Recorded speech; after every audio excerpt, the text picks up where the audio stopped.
Hello everybody, my name is Nick Gubbins. I'm a PhD student in the Watershed Science program here at Colorado State University, and today I'm going to be talking to you about major controls on gas dissolution.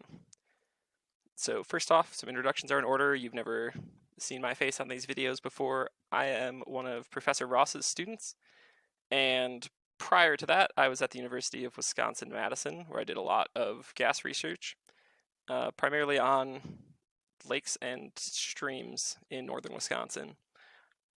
And then after graduating, I went to the U.S. Geological Survey in Indianapolis, and I was a surface water technician with them for just under 4 years.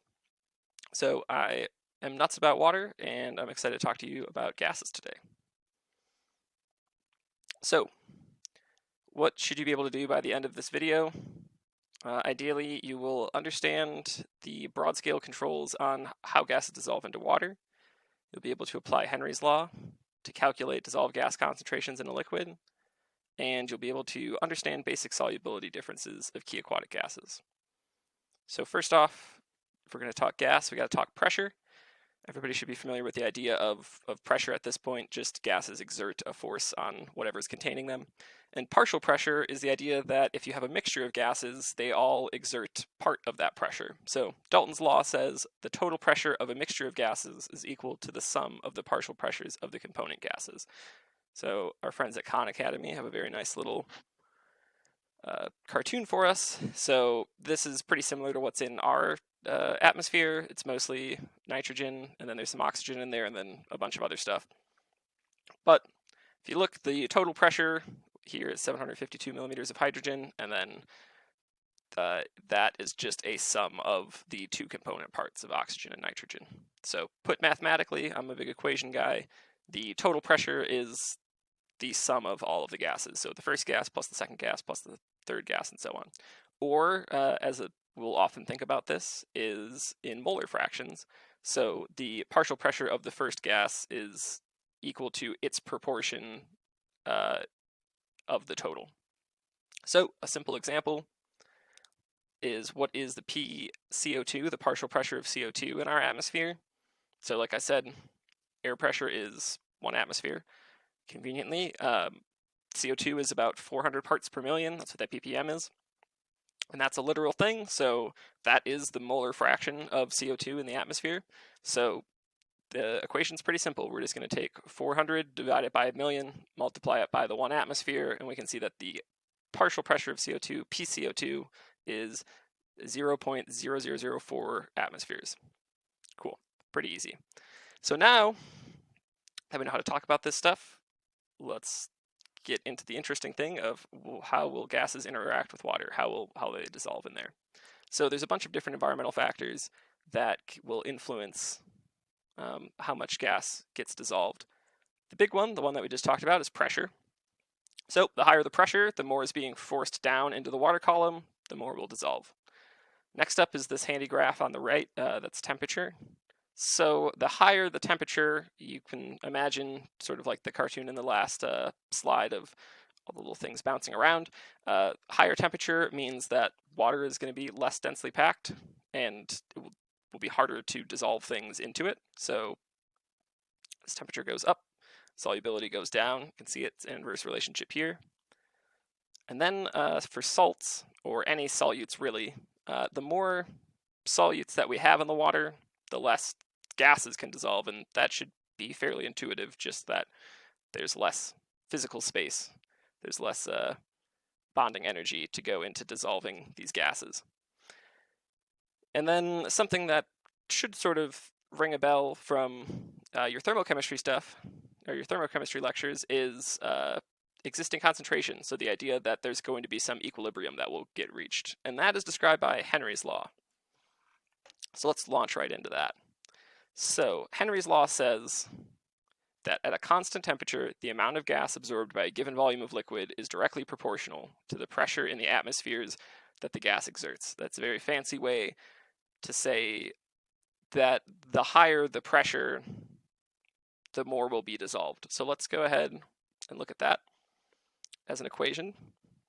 So first off, we have this rho term here. So this rho gas, that is just the partial pressure. So in our last example, that would be the 4/10,000ths of an atmosphere of CO2.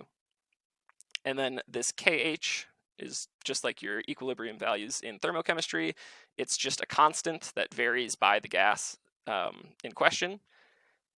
And then this square bracket gas terms, square brackets always mean concentration, is just what the resulting concentration will be.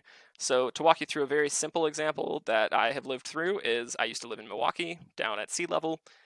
There you have the atmosphere is under a full 1 atmosphere of pressure. And so the atmosphere everywhere, kind of regardless of altitude, it varies a little bit, but on the largely it's 20% oxygen. So we know that the partial pressure of this gas is just going to be 20% of whatever the full pressure is of the entire atmosphere. So when I moved from Milwaukee to Fort Collins, or Denver, because, colloquially the Mile High City, instead of getting my full 1 atmospheres of pressure, I was only getting 0.97 atmospheres of pressure, which means that my body was getting 3% less oxygen because my body had not adjusted yet.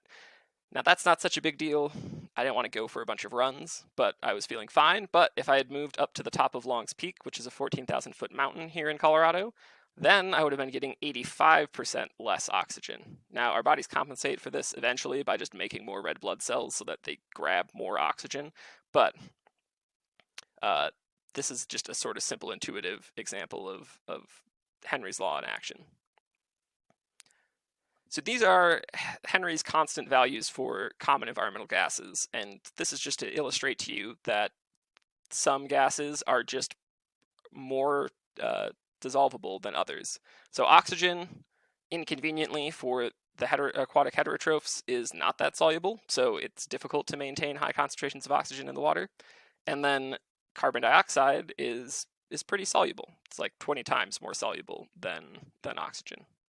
So the key concept here is just that aquatic gas solubility varies both by gas and then by the conditions around it. So when we talk about gases, it's very common to talk about them in flux. So in previous lectures, you've learned that a system is just an arbitrary boundary that we draw, and things are either in the system or out of the system, and we can use that to describe things. Well, flux is one of those ways that we describe movements of a system.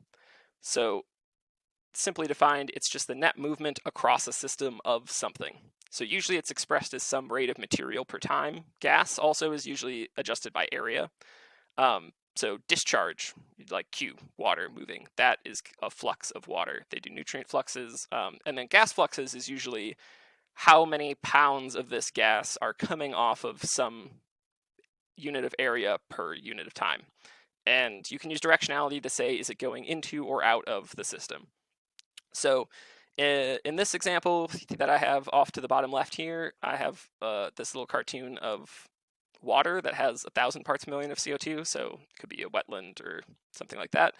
And then our air here is about 410 parts per million of CO2, and so there's a flux going from higher gradient to lower gradient. And we would say that CO2 is fluxing out of the water. This is a common way to think about gases because they're very ephemeral, just like water, just like liquids. They're always moving, and so to think of them as like a static concentration doesn't really capture what's happening in the system. So we calculate that by using this handy formula. So the flux of some gas is equal to this K gas, which is different than Henry's constant, and then the gas concentration in the atmosphere minus the gas concentration in the water. So let's talk about that gradient first. So that is what's in the air versus what's in the water. It's very easy to measure. We can just put a probe in the water and put a probe in the air, and boom, it's great. The harder term to measure is this K, and that is what we call a gas transfer velocity. And just like the Henry's constant is this, it boils down all this complexity of what's happening on a bond-to-bond level when things dissolve, and it just instead slaps one big number over it. That's what K does as well. We call it a gas transfer velocity, and what it is supposed to be describing is how easily gas can physically move in between the air and the water. So that is system specific instead of gas specific. So let's talk a little bit more about that. So let's talk about how to think of K. The easiest way to conceptualize it, the gas transfer velocities, is just thinking of it as sort of an abstraction, a big catch-all for turbulence. So you've got low K and high K. That should be fairly easy to wrap your head around. But then what does that have to do with gas? Well, at the beginning of this lecture, when I talked through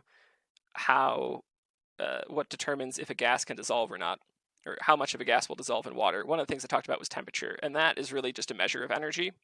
And so, sort of through the same principle, easily, the agitated water, so where there's a higher K down here, as compared to a lower K on this glassy water, there's just higher energy in the surface water, giving it more opportunity to degas.